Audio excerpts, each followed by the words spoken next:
todo lo que sea de Taschen, las monografías, especialmente cuando se empieza por autor, editorial Taschen, por ejemplo, Rafael, o las individualidades que dan.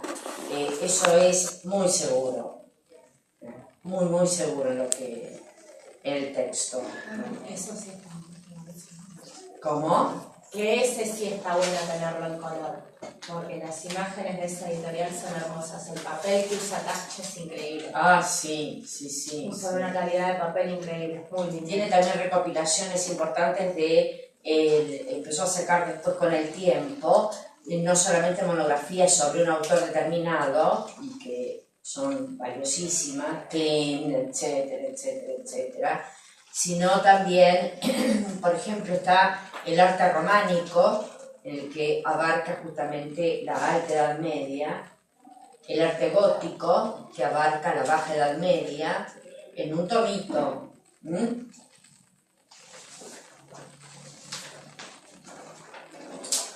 ¿Alguna pregunta con la carpeta de imágenes, mis chicos? No, Que sirve para ayudarse justamente en el final y para ir familiarizándose, que se les vaya metiendo hasta el tuétano la imagen correspondiente. Porque acá estamos corriendo enormemente por esta cuestión de la cuatrimestralidad, ¿no?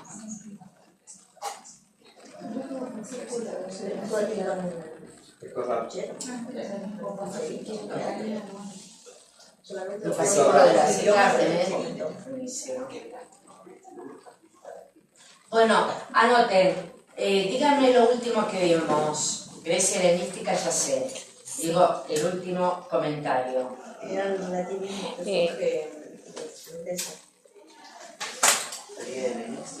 El relativismo con los sofistas.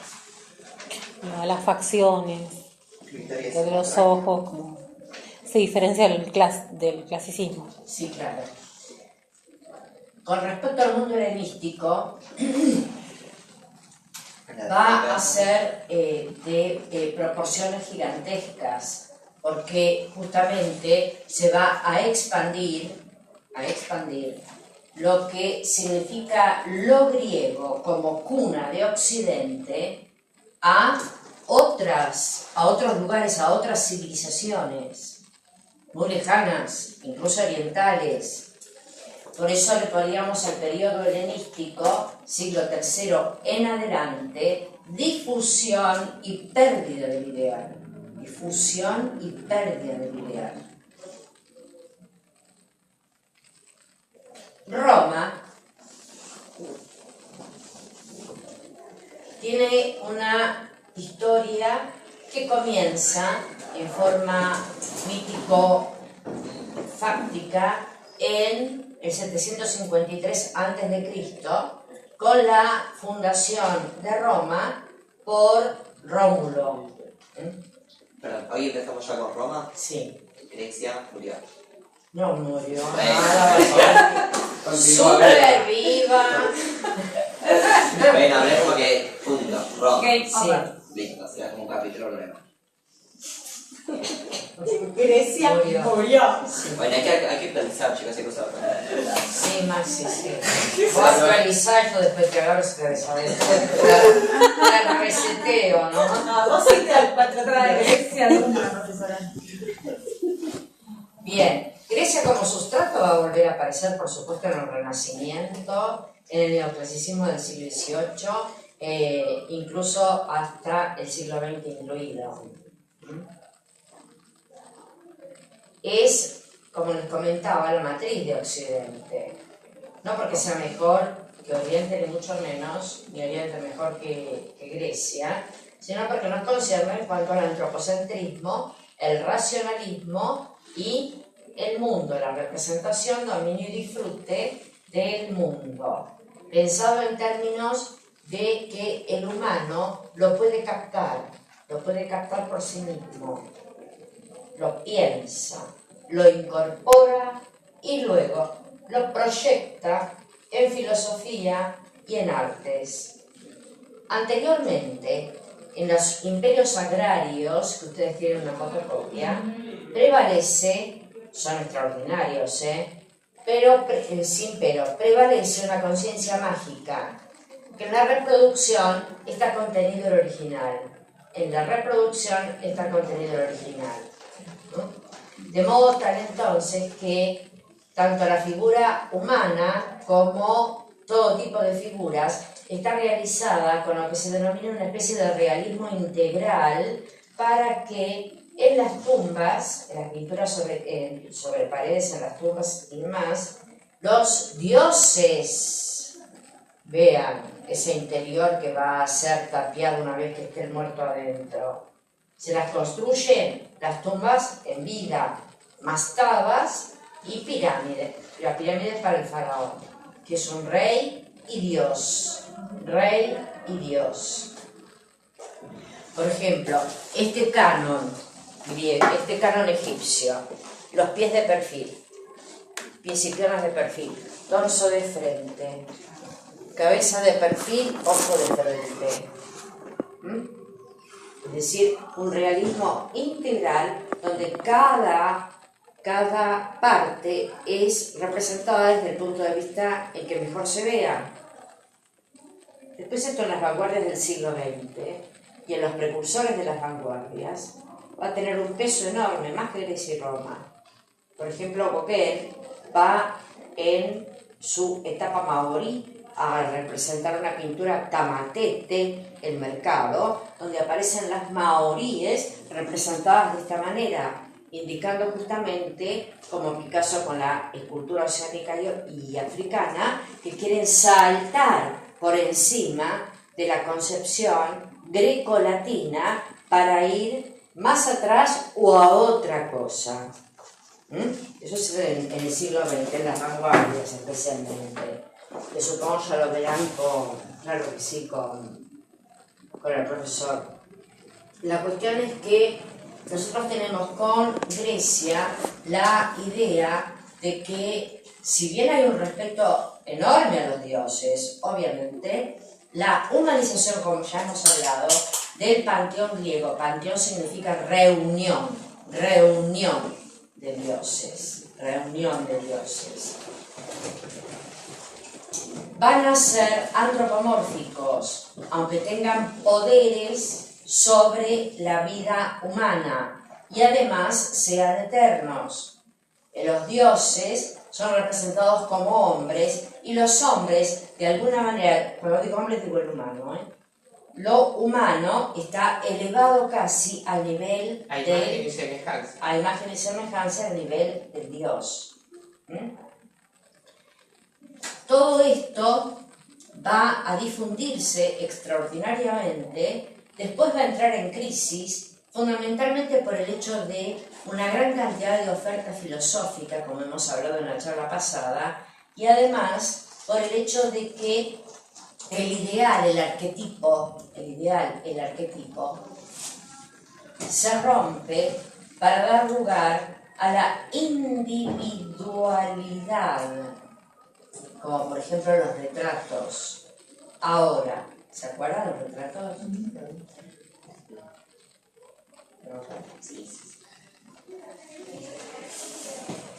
Por ejemplo, el retrato de Sócrates, el de Platón. Pero no es lo que más interesa al griego. Lo que más interesa al griego, porque tiene un sentido estético filosófico la imagen, es la representación ideal, el arquetipo. Volvamos a Roma. Roma en el 753 a.C. es fundada, cosa que se acepta tanto mítica como históricamente, es fundada por Rómulo. Se acostumbraba a hacer una especie de cuadrado rectángulo, arado, marcado, y allí dentro se empezaba a construir el recinto urbano y se está marcando entonces una delimitación del espacio con respecto al afuera. Entre el 753 a.C. y el 509 a.C. tenemos la etapa de los reyes, que no la vamos a ver como representativa de Roma, la etapa de los reyes, donde se alternan un rey etrusco y un rey latino. Los etruscos, que también lo habíamos visto en la última clase, son posiblemente originarios de Asia Menor. En el 700 ya están instalados en todo el norte de Italia, hasta Roma, Etruria. ¿Se acuerdan? Ahí vamos a tener los sarcófagos, vamos a tener las tumbas pintadas con motivos gratos, alegres, como festejando la vida y festejando fundamentalmente el contexto del difunto, como para que encuentre el alma un solaz en las representaciones de la tumba.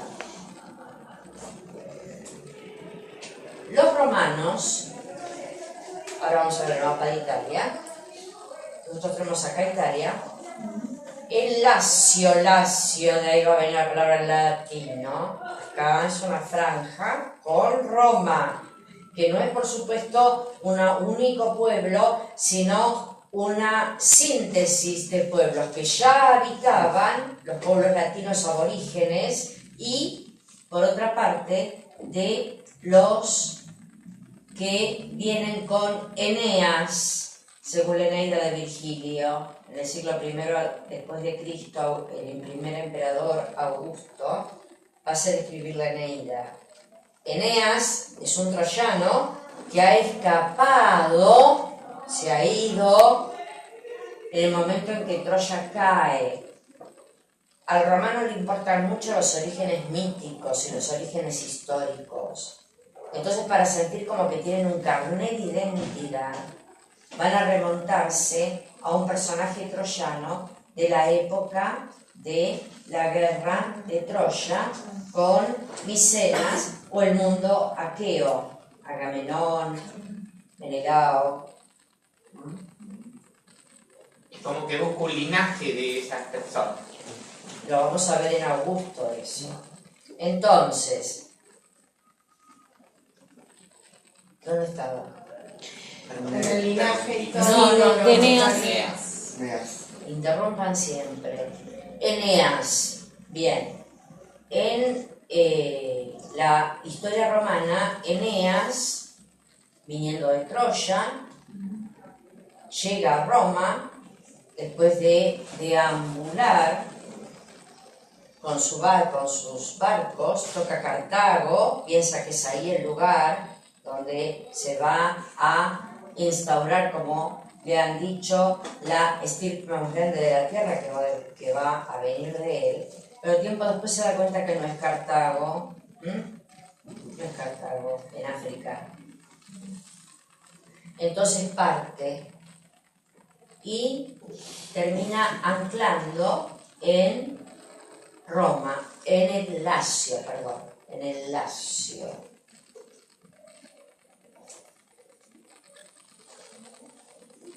Su padre Anquises, troyano, le confiesa en la guerra de Troya que él ha nacido de la diosa Afrodito Venus, que descendió a la tierra en forma humana y lo tuvo con Anquises, a Eneas. Luego, por supuesto, una diosa no puede permanecer en tierra, se hizo cargo su padre Anquises.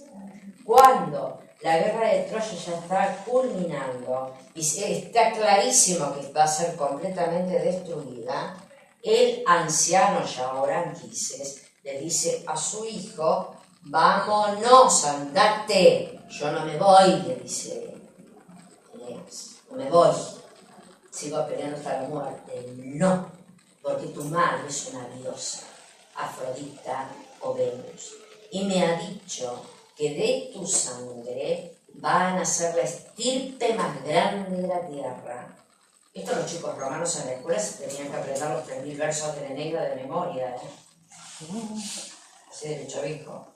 Entonces, Eneas, que ya se había casado, tenía un hijo pequeño, Ascanio. Entonces, con algunos que lo quieren seguir, algunos jóvenes, toma a su padre Anquises, a Ascanio, y suben a los barcos. Empiezan a buscar un lugar porque Anquises ha dicho que Venus o Afrodita le ha dicho a Anquises que allá donde toque el barco y se quiera quedar, ahí tiene que quedarse Eneas. Entonces primero Cartago, como les dije antes, y luego Roma, el Lacio. Entonces, van a ser nucleados los pueblos latinos originarios, y Roma, fundada por Rómulo y Remo. ¿De dónde salieron Rómulo y Remo? Rómulo y Remo. Eneas tiene un hijo que es Ascanio. En toda esa búsqueda del lugar en el cual él sintiera que sí que iba a generar raíces, primero toca Cartago. Esto es importante tener en cuenta porque después los romanos van a iniciar las guerras púnicas. Las guerras púnicas son las guerras con Cartago. ¿Por qué se llaman púnicas en Cartago? Porque Cartago era llamado Poenix. Poenix es un molusco del cual se extrae una tintura púrpura, que era la más costosa de todas, y que justamente el púrpura era el color del poderoso. Entonces, Cartago, por otra parte, a través del comercio, va a tener un gran poder. Cartago, llega Eneas, está reinando la reina Dido, que se enamora de Eneas. Dido, cuando Eneas le dice después de un tiempo, parto porque siento que no es acá, se va a suicidar. Entonces este es el origen mitológico que el romano toma para el encono que hay histórico entre Cartago y Roma. Cartago con el tiempo va a producir individuos tales como Aníbal, que va a cruzar los Andes y demás. Esto es las guerras púnicas con Cartago. Ahora, llegan al Lacio, es una franja estrecha. Allí se funda supuestamente Roma. Toda la parte de Italia para arriba es etrusca. Y de Nápoles para abajo, incluida Sicilia, es la Magna Grecia, la Grecia grande. Por lo tanto, el pueblo romano, el mundo romano, va a ir lentamente, ganando todo y unificando, el territorio de la península. ¿Se ubican? Ahora ponemos para los etruscos. No, de Nápoles. ¿Qué me quieres decir? Decime. No, porque hoy todavía sigue lento y nunca se terminó de unir las ligas norteñas de Roma para abajo, los consideran africanos. Eso va a pasar después con las invasiones no bárbaro-germanas del Imperio Romano. Son Entonces, arriba vamos a tener los etruscos, en el medio Roma y el Lacio, y de Nápoles para abajo la Magna Grecia. En el 790 a.C., los griegos fundaron la primera colonia, que era Nápoles. Bien, Nápoles, la polis, Neapolis, nueva ciudad, Nápoles. de Nápoles para abajo, la Magna Grecia, la Grecia grande. Grecia tiene un sentido de lo estético y de lo filosófico y muy acendrado. En cambio, Roma siempre va a plantearse lo pragmático, que lo bello sea útil y lo útil bello, pragmático, utilitario.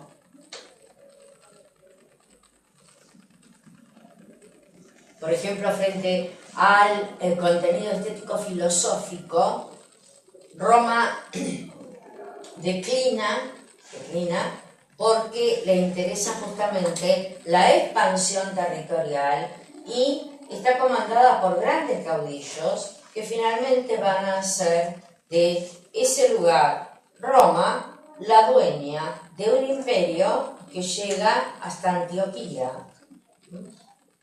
con el emperador Trajano en el año 100.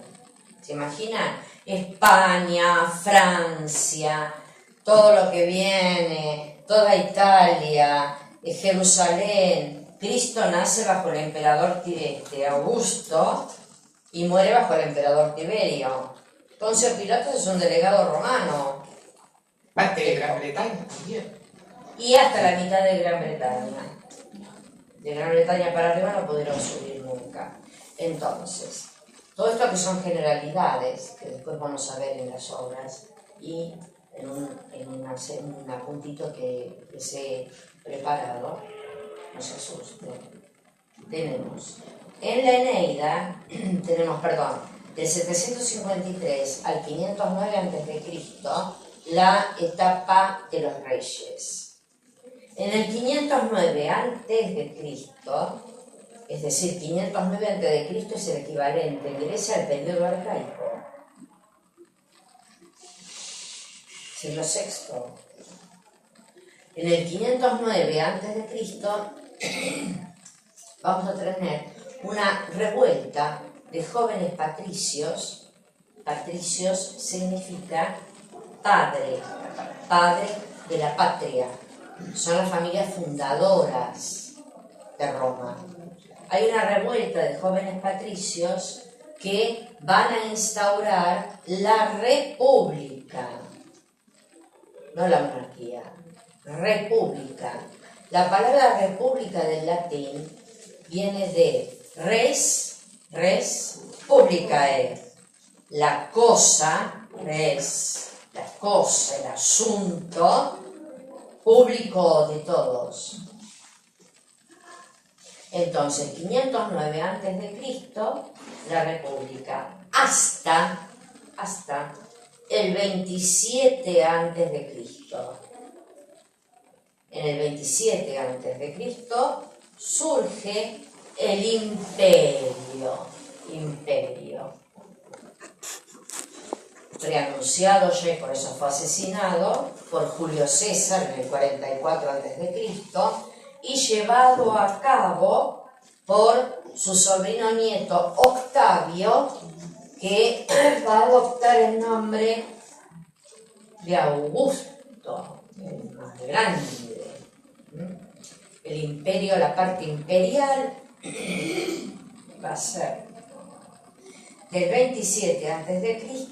al 476 después de Cristo. ¿Me quieren preguntar algo? No. Con la caída de Roma. Con la caída del Imperio Romano de Occidente. Estaba hablando solo. ¿Qué? Estaba hablando solo. En el 476 después de Cristo, ya el Imperio Romano es cristiano. 476 después de Cristo. El Imperio Romano es cristiano. Se ha generado el arte de las catacumbas, que es cuando el cristiano es perseguido.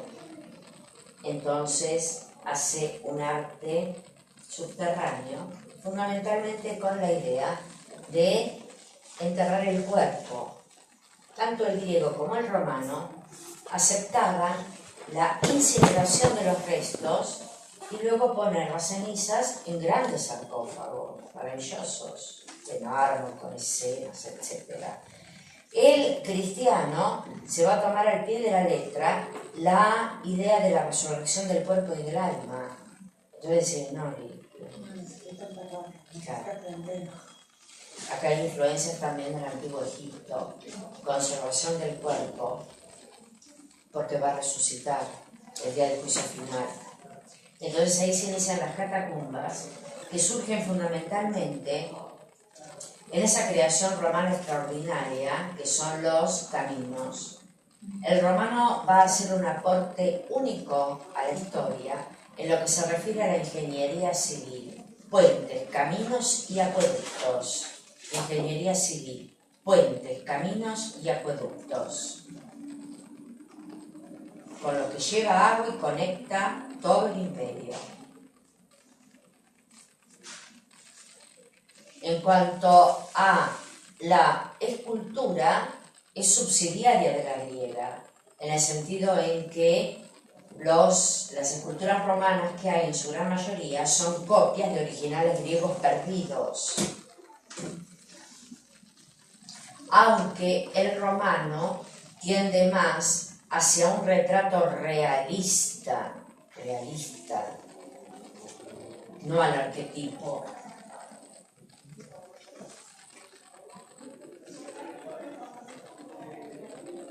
Me estaba escuchando. ¿Estás perdida? No, todo lo contrario, me encanta. Ustedes párenme, ustedes díganme pará, vieja, porque acá me perdí.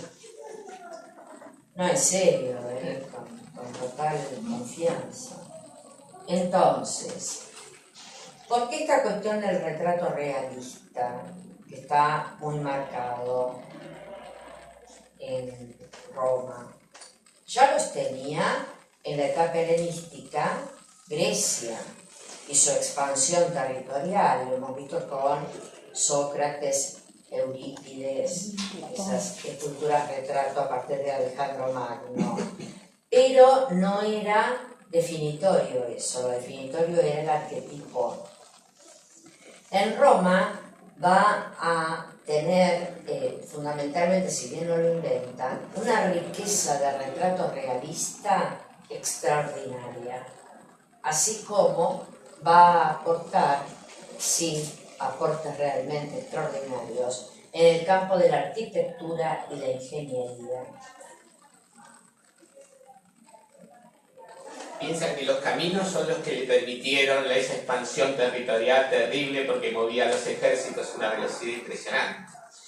Claro. O sea, impresionante para la época, ¿no? Puentes, caminos y acueductos. Llevar agua y Cosas fundamentales para expandirse como se expandieron justamente. exactamente. Necesitaban el agua para poder seguir viviendo y necesitaban los caminos para que justamente circule rápido la situación. Exactamente. Hay un mapa muy antiguo hecho con mosaiquitos donde dice todos los caminos en romano, ¿no? Todos los caminos conducen a Roma y son pequeños dibujos de que vienen de lejos todos los caminitos y armados con las cuadrigas, como ellos caminaban y avanzaba el ejército. Pero está genial, dice. Claro, las cuadrigas son grupos de 4 que conducen un caballo. Perdón, 4 caballos que conducen un carro. Nosotros vemos el ejemplo en el clásico severo de Grecia, el auriga de Delfos. Todo esto va a permanecer en Roma, pero con una mentalidad expansiva y por otra parte imperial, rompo fronteras, imperial, avanzo.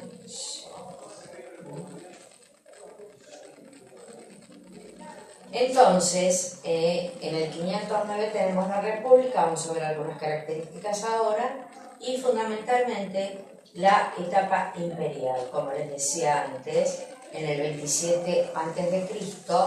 hasta el 476. Ahí vamos a ver aportes como el arco de triunfo, y las estelas históricas. Estelas saben que es un bloque de mármol o de arcilla o de piedra con una escena delante, generalmente tienen una finalidad conmemorativa. A Roma le va a importar mucho la conmemoración histórica. Porque es lo que hace que se reconozcan a sus líderes y que el pueblo Exactamente, claro. tome como propio y lo defienda. Y además otra cosa, que lo exportan a todos los puntos del imperio. Claro. Imprescindible para mantener la hegemonía del imperio y la expansión, justamente. Exactamente. Entonces, el relieve histórico, el arco de triunfo, que es una construcción conmemorativa de un triunfo militar para Roma, que ha traído un determinado general o individuo. Ya lo vamos a ver. Por ejemplo, Julio César no trae una maceta o un terrenito. Julio César trajo las Galias a Roma. ¿Qué eran las Galias? Francia. La guerra de las Galias Trae al Maza estuvo del Río. 10 años ahí y a partir de allí la Galia va a ser provincia romana más. Y trajo al general Maza del Río que lo combatió Vicerigotoris, creo que Asterix, era. exactamente. Lo trae enjaulado, lo trae para exhibirlo. Vercingétorix. Asterix lo refleja perfecto. Pero claro, ¿Se dio bien el apellido? Asterix y Obelix, que lo están representando muy claramente, es el momento de las invasiones. La hermanita de mi dejado dice que ella es Lilix, la hermana de Asterix. Pero que acá se le puede hacer lío. Todo lo que no quede claro lo vemos en la próxima. Ustedes anoten todo lo que puedan. En el 476 después de Cristo cae el Imperio Romano. ¿Por qué cae? Porque ya desde muchísimo tiempo antes, todos aquellos pueblos que estaban más allá del Rin y del Danubio, utilizando mapas, el Rin y el Danubio, que no es solamente lo alemán, sino lo visigodo, lo ostrogodo, lo lombardo, eran clanes, tribales, muy cercanos entre sí, y que van a ser llamados bárbaros germanos, porque a oídos griegos y romanos, todo lo que no fuera griego y latín sonaba gutural. Y germanos, porque Suetonio escribe, refiriéndose a esos clanes, la Germania. Son germanos, manera de decir, entre sí. Son clanes independientes que por otra parte tienen dioses tales como los árboles, muy importante los árboles, se arraigan a la tierra, están desde siempre, son nómades y se van moviendo permanentemente a caballo, van a tomar el estribo de manera tal que frente a la caballería romana y a la infantería romana, a pie, es imbatible, una cosa que parece tan mínima como el estribo, los ayudó enormemente. ¿Por qué? Porque apoyan el pie en el estribo y entonces no lo tiras del caballo. En la antigüedad, claro, guerrero caído, guerrero muerto. El romano es infinitamente superior en estrategia, en táctica, en todo. Parece mentira a veces que pequeños detalles como estos hagan la diferencia.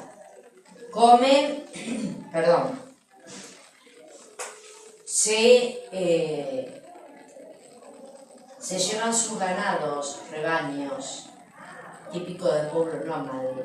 El rebaño lo puedo llevar conmigo. En cambio me hago sedentario cuando tengo agricultura, y tengo que dar a regar, mirar la plantita y todo lo demás.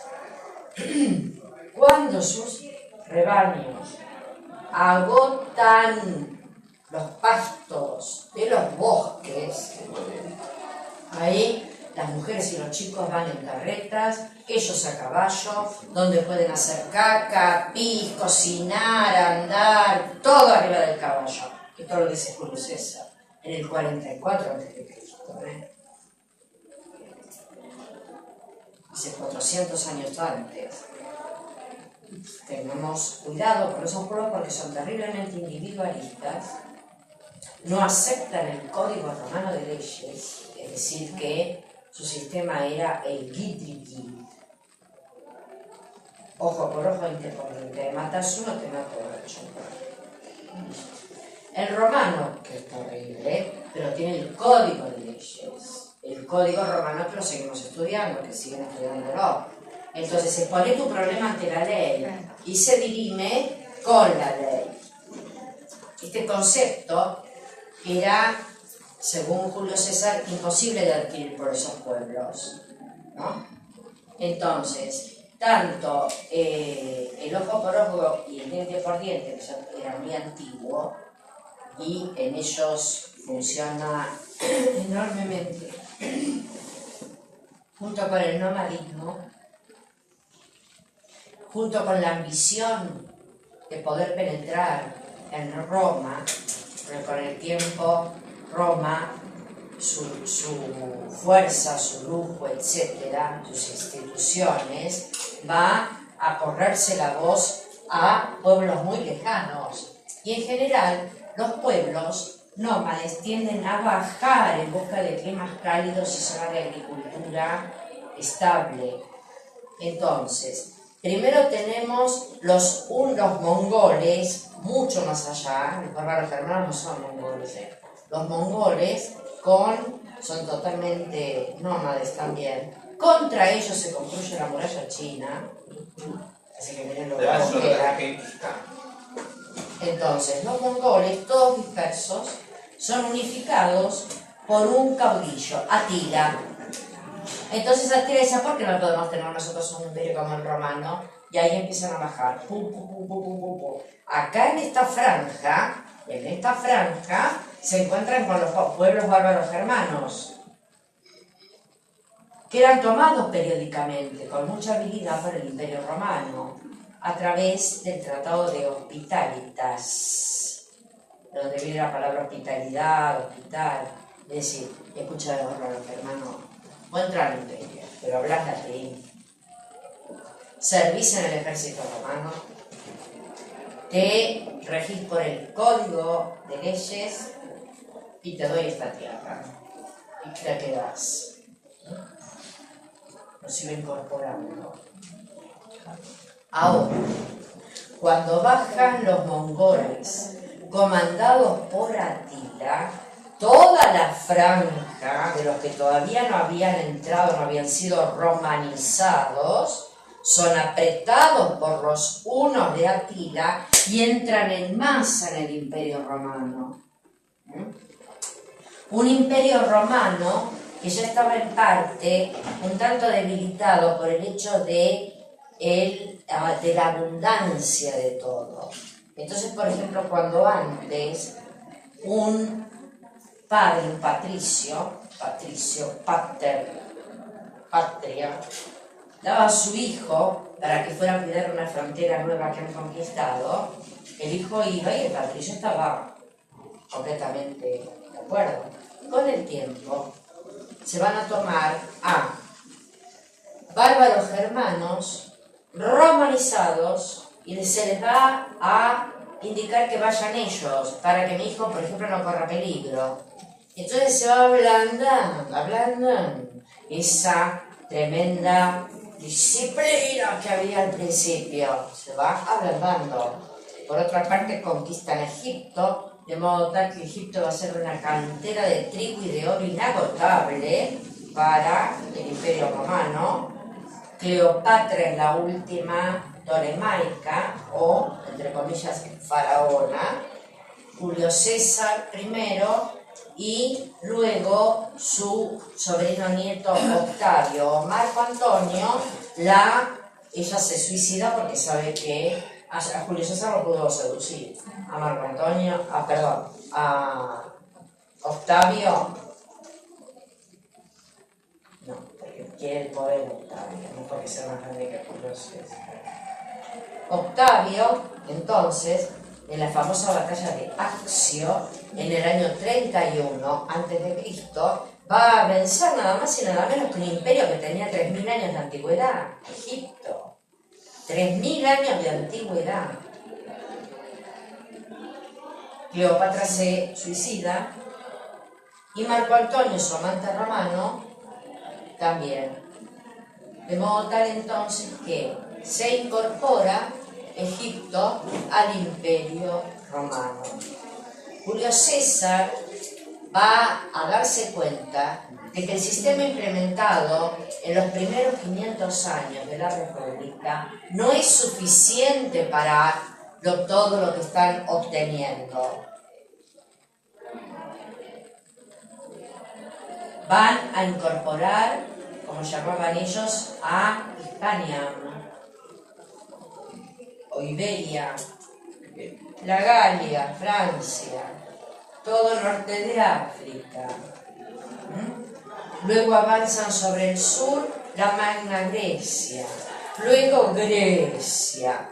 Entonces, esto hace que tanto la administración como la difusión del código romano, del latín como lengua unificada, después hablo lo que quieras, pero eso por lo menos sabelo, hace que las estructuras políticas como el Senado sean insuficientes para semejante amplitud. Y ahí surge la idea de imperio, un ombligo de poder, Roma, un ombligo de poder, desde donde emane a todos los puntos del imperio las costumbres, el idioma, el código romano y esculturas que representan. ¿Qué pasa? ¿Quieren descansar un poquito? Yo necesito ir al baño, segundo. Pero, ¿por qué no me dicen? Porque estaba muy interesante. No, cachivache. El mar Mediterráneo en ese momento se llamaba Mar de Roma, ¿no es cierto? Mare Nostrum, Mare en latín. Nostrum. Es decir, como la laguna del fondo de casa. Claro, porque todo alrededor era bello. Mal. Bueno, para un poquito y después...